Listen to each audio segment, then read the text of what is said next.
नमस्कार, स्वागत है आप सभी का। अपन ने अपने पिछले वीडियो में राजनीतिक संस्कृति के प्रकारों के बारे में पढ़ा था। आज अपन पढ़ेंगे राजनीतिक संस्कृति लोकतंत्र से किस प्रकार संबंधित है और राजनीतिक संस्कृति और राजनीतिक समाजीकरण में आपस में क्या संबंध है। तो सबसे पहले अपन पढ़ते हैं राजनीतिक संस्कृति और लोकतंत्र कि ये दोनों आपस में किस प्रकार संबंधित है, राजनीतिक संस्कृति एवं लोकतंत्र। तो अपन राजनीतिक संस्कृति और लोकतंत्र के अर्थ आपस में संबंध को समझे इससे पहले अपन चलते हैं आमंड, ग्रेवियल आमंड और सिडनी वर्बा के पास।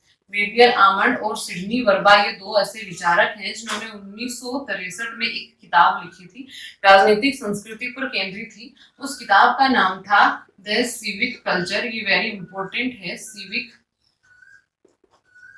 Culture, political attitudes and democracy in 5 nations. Political attitudes and democracy in 5 nations. इन्होंने 5 देशों की राजनीतिक संस्कृति के ऊपर अध्ययन किया था।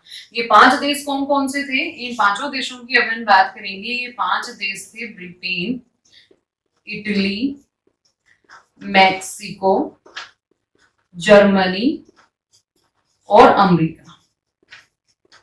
इन 5 देशों की राजनीतिक संस्कृति का इन्होंने अध्ययन किया और ये राजनीतिक संस्कृति का अध्ययन करने के बाद में इन्होंने ब्रिटेन और अमेरिका की जो राजनीतिक संस्कृति है वो अलग पाई और इटली और जर्मनी, मैक्सिको की राजनीतिक संस्कृति अलग पाई।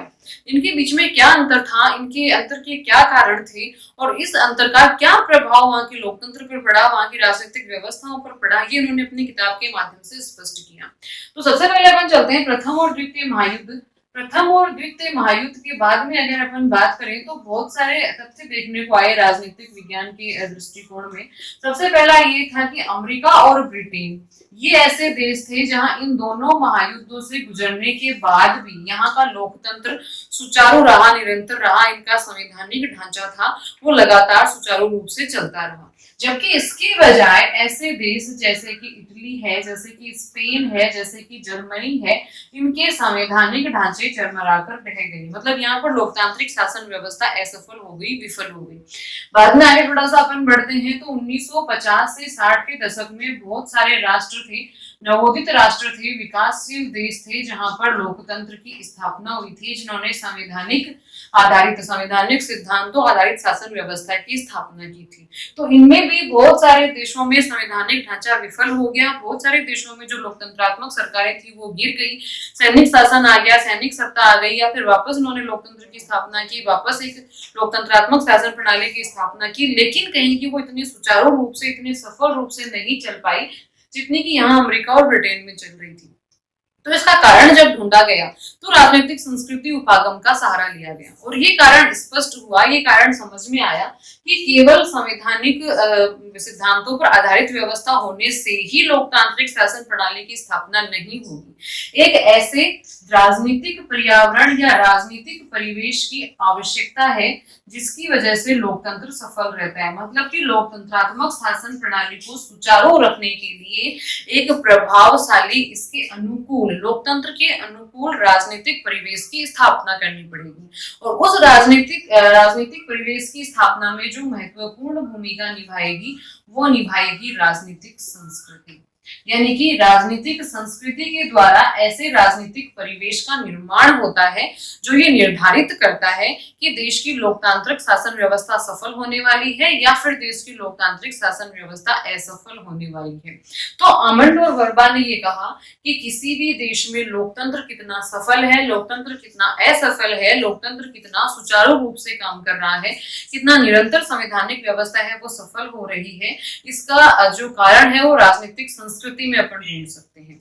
इन्होंने राजनीतिक संस्कृति को परिभाषित करते हुए कहा था कि राजनीतिक जो संस्थाएं हैं, राजनीतिक संस्थाओं में इन्होंने नाम लिया जैसे कि राजनीतिक दल, जैसे कि न्यायपालिका, जैसे कि कार्यपालिका या फिर कोई भी राजनीतिक संस्थाएं। उन राजनीतिक संस्थाओं के संदर्भ में उस राज्य के नागरिक, उस राज्य के व्यक्ति अपने आप को कहाँ रखते हैं, वो अपने आप को और कहाँ रख पाते हैं, क्या वो वहां पर मतलब कि उस राजनीतिक व्यवस्था से असंतुष्ट हैं, या फिर वो एक मतलब कि अपने राज्य से न्याय की अपेक्षा रखते हैं, न्याय की उम्मीद रखते हैं, अपने अभिव्यक्ति की जो विचारों की अभिव्यक्ति का जो अधिकार है उसका और आसानी से उपयोग कर पा रहे हैं। तो इन सब विचारों से, इन सब बातों से किसी भी राज्य में राजनीतिक परिवेश का निर्माण होता है और उस राजनीतिक परिवेश से लोकतंत्र की सफलता असफलता का निर्धारण होता है। तो अमंड वर्मा ने ये कहा कि राजनीतिक किसी भी देश की राजनीतिक संस्थाएं, राजनीतिक दल, राजनीतिक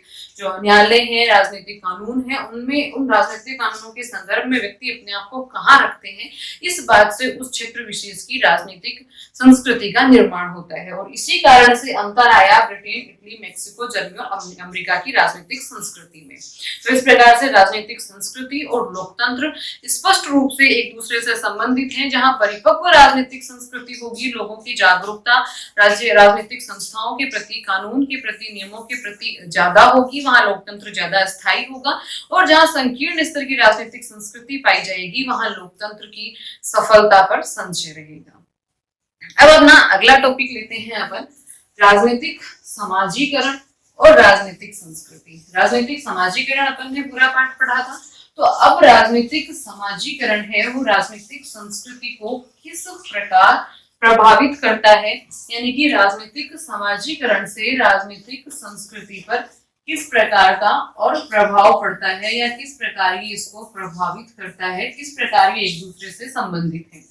तो देखिए ये बात पूरी तरह स्पष्ट है। राजनीतिक समाजीकरण का मतलब क्या होता है? राजनीतिक समाजीकरण का मतलब अपन ने समझा था कि व्यवस्था के माध्यम से लोग जानकारी जो रखते हैं, मतलब कि जिन संस्थाओं के माध्यम से, जिन विचारों के माध्यम से, जिन मित्र मंडली है, परिवार है, समूह है, जिनके बारे में से हमें राजनीति का ज्ञान पता चलता है, राजनीति के बारे में हम जिन चीजों से सीखते हैं, वो राजनीतिक समाजीकरण कहलाता है, यानी कि राजनीति का ज्ञान प्राप्त करना। तो राजनीति का जो ज्ञान प्राप्त करते हैं वही तो आगे जाकर राजनीतिक संस्कृति बनता है, यानी कि जो ज्ञान व्यक्ति को मिलेगा, जो जानकारी किसी भी व्यक्ति को, किसी भी बच्चे को मिलेगी, उसी के आधार पर तो वो अपने मूल्य, अपने मान्यताएं और अपने प्रतिमान बनाएगा राजनीतिक व्यवस्थाओं के प्रति।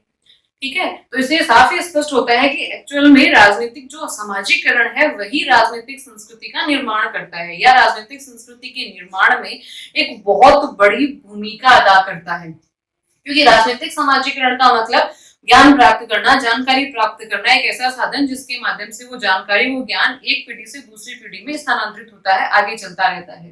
तो कोई भी बच्चा, कोई भी व्यक्ति राजनीति के बारे में वो जो ज्ञान या जानकारी प्राप्त करता है, उस ज्ञान और जानकारी पर आधारित वो अपने मूल्य, प्रतिमान राजनीतिक व्यवस्थाओं के प्रति रखेगा और उससे राजनीतिक संस्कृति का निर्माण होगा।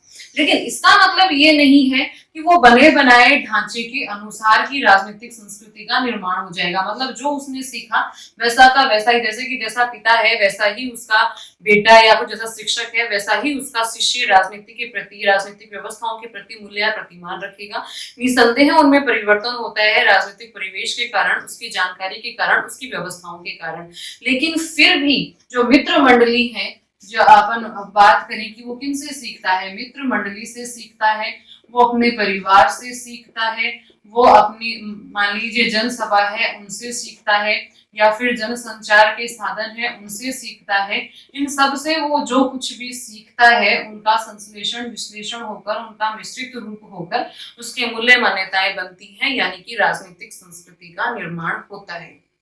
लेकिन ऐसी राजनीतिक व्यवस्थाएं जिनके अंदर बहुत सारी उप संस्कृतियां विकसित हो गई हैं, ऐसे में जो राजनीतिक व्यवस्था है हमारी, जो हमारी सरकार है, उसको राजनीतिक समाजीकरण पर ध्यान देना चाहिए, राजनीतिक समाजीकरण को नियंत्रित रखना चाहिए। ये एक स्थायी लोकतंत्र के लिए अपरिहार्य है। अगर ऐसा नहीं हुआ तो राजनीतिक व्यवस्था के छिन्न भिन्न होने का खतरा हो सकता है। तो ये था संबंध अपना राजनीतिक समाजीकरण और राजनीतिक संस्कृति में। समाजीकरण जितना सकारात्मक होगा, समाजीकरण जितना परिपक्व होगा, यानी कि व्यक्ति जितने परिपक्व व्यक्ति से सीखेगा, जितने परिपक्व अच्छे साधनों के माध्यम से राजनीति के बारे में एक संश्लेषणात्मक, विश्लेषणात्मक जानकारी लेगा, उतनी ही अच्छी हमारी राजनीतिक संस्कृति विकसित हो पाएगी। धन्यवाद।